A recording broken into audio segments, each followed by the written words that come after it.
कांग्रेस मुक्त भारत का सपना देखने वाली और कांग्रेस मुक्त भारत का बयान देने वाली भारतीय जनता पार्टी अब कांग्रेस युक्त पार्टी बनती जा रही है। मामला महाराष्ट्र के अंबरनाथ नगर परिषद का है, जहां पर भारतीय जनता पार्टी ने कांग्रेस के साथ मिलकर अलायंस बना लिया और अलायंस बनाकर सत्ता में आ गए। बवाल इतना हुआ कि कांग्रेस ने अपने कॉर्पोरेटर्स को सस्पेंड कर दिया और उसके बाद भारतीय जनता पार्टी ने इन सभी कॉर्पोरेटर्स को अपनी पार्टी में लेने का काम किया है। किस तरह से भारतीय जनता पार्टी का कांग्रेस मुक्त भारत का सपना खुद भारतीय जनता पार्टी तोड़ती हुई नजर आ रही है, इसकी पूरी जानकारी आपको इस वीडियो में देंगे। नमस्कार, आप देख रहे हैं लोकमत हिंदी। मेरा नाम है सोनू कनौजिया।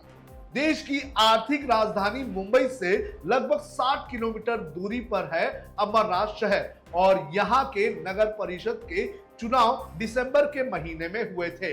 यहां पर भारतीय जनता पार्टी की सीधी लड़ाई एकनाथ शिंदे की शिवसेना और कांग्रेस के साथ थी, लेकिन जब चुनाव के नतीजे आए तो भारतीय जनता पार्टी ने 14 सीटों पर जीत हासिल की, लेकिन एकनाथ शिंदे की शिवसेना 27 सीटों पर जीत कर आ गई।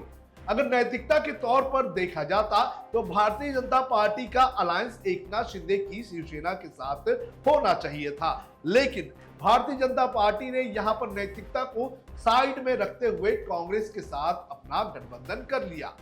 अमरनाथ की ये जो नगर परिषद है, ये 60 सीटों की नगर परिषद है और यहां पर बहुमत का आंकड़ा 31 है, लेकिन जब चुनाव के नतीजे आए तो नतीजों में देखा गया कि कोई भी पार्टी जो है वो बहुमत के आंकड़े पर अकेले अपने दम पर नहीं पहुंच रही है।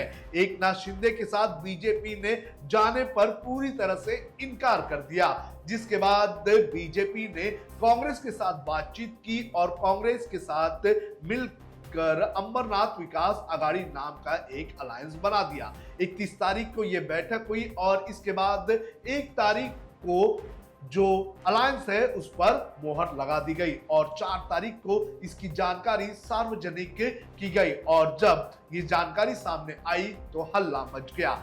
आपको बता दें कि इस चुनाव में एकनाथ शिंदे की शिवसेना सबसे बड़ी पार्टी बनकर आई थी, लेकिन बीजेपी ने अपने 14 नगर सेवक और कांग्रेस के 12 नगर सेवक और अजीत पवार की एनसीपी के 4 नगर सेवकों को साथ में लेकर 31 का आंकड़ा पार कर लिया और अमरनाथ नगर परिषद पर अपना दावा ठोकने का काम कर लिया। लेकिन असली ट्विस्ट जो है इसके बाद शुरू हुआ।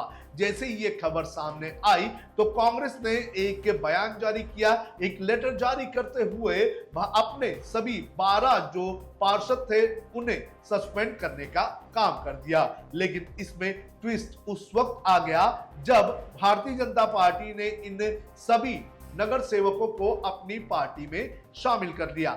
जैसे ही मंगलवार की रात कांग्रेस ने अपने सभी जो कॉर्पोरेटर्स हैं उन्हें सस्पेंड करने का आदेश दिया, तो वहीं दूसरी तरफ जो बीजेपी है उसने बुधवार की देर रात सभी 12 के 12 कॉर्पोरेटर्स को अपनी पार्टी में शामिल कर लिया और अपने अलायंस को बचाने का काम किया।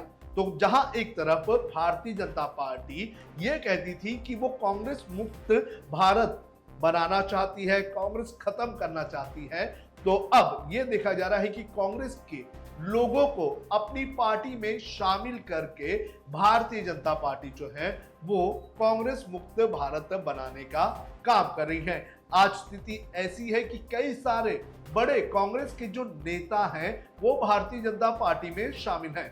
महाराष्ट्र में अगर बात करें, फिर चाहे अशोक चव्हाण हो या फिर और कोई बड़ा नेता, आज वो भारतीय जनता पार्टी में है, जिसके खिलाफ भारतीय जनता पार्टी ने विपक्ष में रहते हुए बड़े पैमाने पर मुद्दे उठाए थे। लेकिन अब जब सत्ता परिवर्तन हो चुका है और भारतीय जनता पार्टी की बड़ी जगहों पर सत्ता आई हुई है, तो भारतीय जनता पार्टी जो है वो कांग्रेस के लोगों को अपनी पार्टी में शामिल करके अपनी सत्ता कायम करने का काम करी है।